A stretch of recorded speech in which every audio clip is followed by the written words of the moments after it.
వ్యక్తి మన అభ్యర్థి మారపల్లి డాక్టర్ సుధీర్ కుమార్ గారికి, అలాగే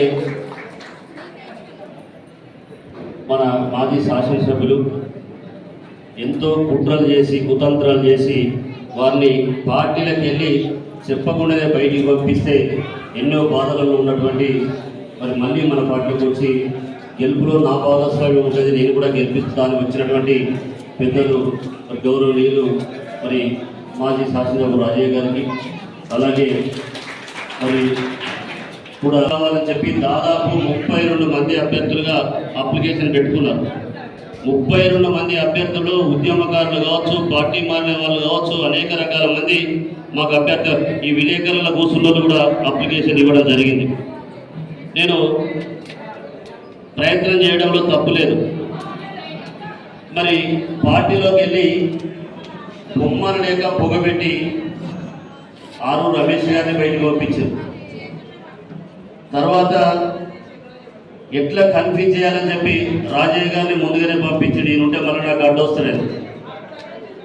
అలాగే మరి అభ్యర్థితో ఫైనల్ అయిన తర్వాత అన్ని రకాల మంచిగా మాట్లాడి కడియం కావ్యను అభ్యర్థిత్వం చేస్తే మనం కూడా ఇక్కడ మొన్న మీటింగ్ పెట్టుకున్నాం.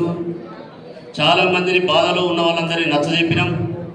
అందరినీ కన్విన్స్ చేసినాక సార్ దగ్గర టేబుల్ మీద భోజనం చేసిండు, బిడ్డ తన్ని భోజనం చేసిండు, ఎట్లెట్లా చేసుకోవాలో ప్లాన్ చేసుకున్నారు, సర్ది కట్టించి పంపాడు.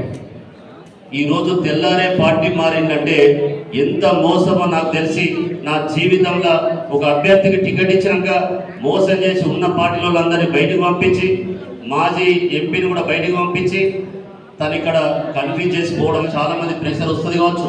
కానీ పార్టీగా లాయల్గా ఉన్న రోజు ఇవ్వాలి, కాకపోతే రేపైనా మీకు మంచి అవకాశం వస్తుందని చెప్పి విజ్ఞప్తి చేస్తా ఉన్నా. ఒక్కొక్కసారి అన్ఫార్చునేట్గా మనం అనుకోం మన ఇంటికే అదృష్టం వస్తుంది, మన ఇంటికే నీకు టికెట్ ఇస్తాను తీసుకుపోవాల్సి వస్తుంది. పసుమతి దయాకర్ ఏం చేసిండండి? ఇలా వరంగల్కు 10 సంవత్సరాలు మనం ఎంపీ చేస్తే ఆయన కాంట్రిబ్యూషన్ ఏముందో చెప్పండి. ఆయన మరి తెలుగు తల్లి విగ్రహం చేసిండని పార్టీకి ఏదో లాయల్గా ఉండడానికి నమ్మి చేస్తే ఆయన కూడా పార్టీ మోసం చేసే పార్టీ మోసానికి కన్నా ముందుగా 10 సంవత్సరాల్లో మీ కాన్స్టిట్యున్సీకి ఏ రోజు కనపడ్డా ఒకసారి చెప్పండి. మేము ఎమ్మెల్యేగా ఉండి మేము ఫ్రీ మైకు ఫ్రీ డయాస్ ఫ్రీగా బుక్ చేసి రాబోయే బాబు అంటే రాకపోయింది, మైక్ ఇచ్చి మాట్లాడమంటే నోరు వేయలేకపోయింది. ఈవెన్ మనకు గెలిపిస్తే 10 సంవత్సరాలు పార్లమెంట్లో కూడా ఒక మాట మాట్లాడాలి. నేను అడుగుతున్నా, ఈరోజు పోయిన వారిని దృష్టిలో పెట్టుకొని వారికి ఏమో చేసిలో తెలియజేస్తున్నా. మీరు మీ అందరూ చెప్తా ఉన్నా, ఏ నియోజకవర్గం కాదు నియోజకవర్గం మీ అందరూ కూడా కలిసికట్టుగా ఎందుకు వస్తున్నాం అంటే ఇక్కడ వారికి ధైర్యం మేము చెప్పాలి, వారు మాకు ధైర్యం చెప్పాలి. నేను ఛాలెంజ్ చెప్తున్నాను, మీ అనుకోకుండా మీ వరంగల్ బేస్ నియోజకవర్గాలకు నేనైతే తక్కువ ఒక 10,000 మెజార్టీ తెచ్చుకుంటా. మీ నిర్దేశంలో చెప్పాలి, నేను కూడా ఛాలెంజ్ చేయాలి. ఇందాక జోలికన్నా మీ ఛానల్ మాకన్నా ఎక్కువ తెచ్చుకుంటాను, చాలా సంతోషంతో మీ ఉద్యమకారులు అందరం కలుపుకొని పోయి మీరు ఒక 20,000 చేస్తారని చెప్పి నేను ఆశిస్తా ఉన్నా. థ్యాంక్ యూ అన్నారు వినయన్న గారికి. అలాగే